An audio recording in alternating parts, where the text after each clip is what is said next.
So hello everyone, welcome back to my channel and this side Radhika. और ये है श्रुति शर्मा की मार्कशीट जिनका फर्स्ट रैंक आया है इंग्लिश मीडियम से।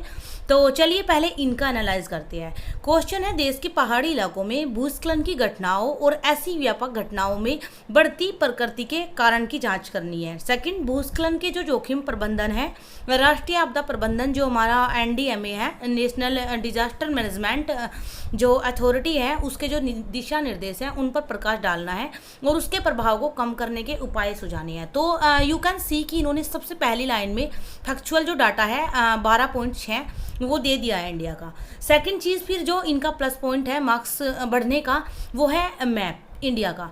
तो आपको भी अपने आंसर्स में ऐसे ही मैप को पुटअप करना है और छोटे छोटे पॉइंट्स में अपनी बातों को ख़त्म करना है। जैसे सृष्टि दी ने किया है, क्यों श्रुति दी ने, सॉरी, सृष्टि देशमुख ही मुझे माइंड में रिमाइंड रहती है। सेकंड, फिर इन्होंने जो एनडीएमए की जो गाइडलाइन है उसके बारे में बताने का प्रयास किया है और उसको भी आप अच्छे से देख सकते हो कि कैसे पॉइंट फॉर्म में दिया है। और मैं आप लोगों को अपनी मार्क्स अपनी भी वो दिखाऊंगी आंसर सीट जो है कि मैं कैसे आंसर प्रैक्टिस करती हूँ और आंसर राइटिंग करती हूँ, जल्दी आपको मिल जाएगी।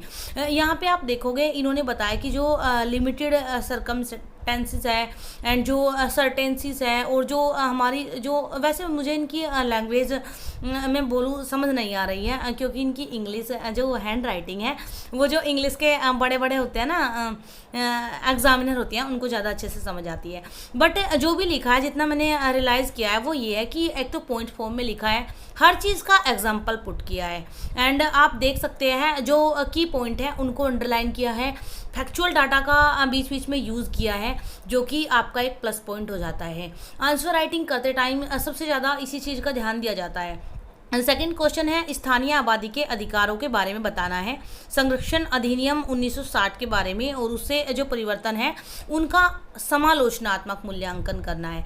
जहां बात समालोचनात्मक मूल्यांकन की आ जाती है वहां पे आपको प्रोस एंड कॉन्स दोनों लिखने होते हैं एंड यहाँ पे भी आप देखेंगे कि इन्होंने पॉइंट फॉर्म में आंसर दिया है और जिसका कि इन्होंने बहुत अच्छे से जो की पॉइंट्स थे उनको अंडरलाइन किया है, सन वगैरह कोट किया है। एंड जैसे देखिए यहाँ पे 15 डेज, मतलब फैक्चुअल ये मत मानिए कि आप ओनली कॉन्सेप्ट वहाँ पे लिखाएंगे या आप रटे रटाए आंसर्स लिखाएंगे, ऐसा नहीं है।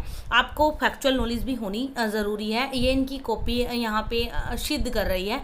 एंड आप देखेंगे कि हर चीज़ में एक एग्जाम्पल है क्योंकि एग्जाम्पल आपकी जो एक मैन, आपकी जो ह्यूमन सोच है, थॉट है, उसको एक इम्प्रूव करता है और स्ट्रोंग करता है।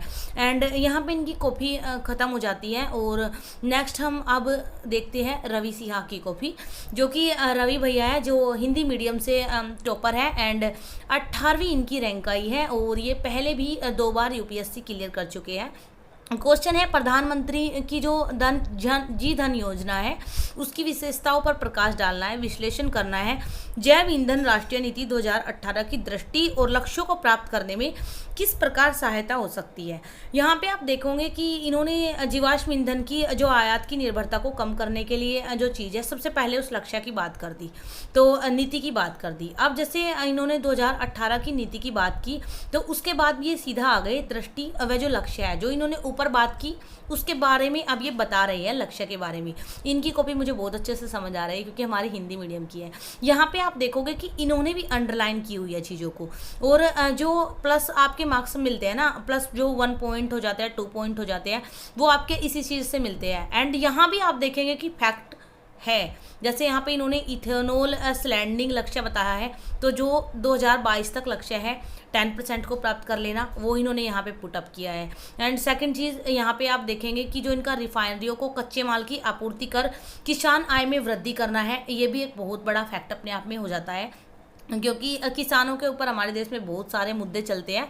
तो उसमें भी यहाँ पे एक आई थिंक कि एग्जामिनर को, मतलब अगर ये वाली कॉपी रियल है तो एग्जामिनर को एक प्लस पॉइंट मिल जाता है। उसके बाद आप आएंगे इनके नेक्स्ट क्वेश्चन में। मैं क्वेश्चन पूरा पढ़ के या इन्होंने क्या लिखा है वो चीज़ आपको एनालाइज नहीं कराना चाहती, मैं करा रही हूँ कि आपका प्लस पॉइंट कहाँ पर होता है। यहाँ पर आप देखोगे इनका स्ट्रक्चर, इसी चीज़ को ये लाइनिंग में लिख सकते थे, जीबी, एनबी, बीज मित्र, जीव मित्र, वार्सा एंड मुद्रा लंचिंग। तो आप इसको देखोगे कि ये इसको स्ट्रक्चर फॉर्म में जो इन्होंने लिखा है इससे आपका प्लस पॉइंट हो जाता है। एंड उसके बाद में फिर वर्तमान प्रणाली और उसके जो लाभ बताने थे उसको भी इन्होंने कैसे डिवाइड करके लिखा है। तो ये चीज़ आपके मार्क्स 1% या 2% बढ़ा देती है, और वो 1% एंड 2% मार्क्स कई बार 100 रैंक तक आगे पीछे हो जाता है। ये चीज़ मैंने विकास दिव्यकीर्ति सर ने एनालाइज कराई थी तब सीखी थी। तो यहाँ पे आप देखोगे अब ये शोधों को जो प्रभाव है उसको बता रहे हैं। तो यू कैन सी कि यहाँ पे पॉइंट्स फॉर्म है। तो आपने आई थिंक कि रियलाइज़ किया हुआ कि रैंक 1 एंड रैंक 18 ज़्यादा कुछ डिफरेंस नहीं है।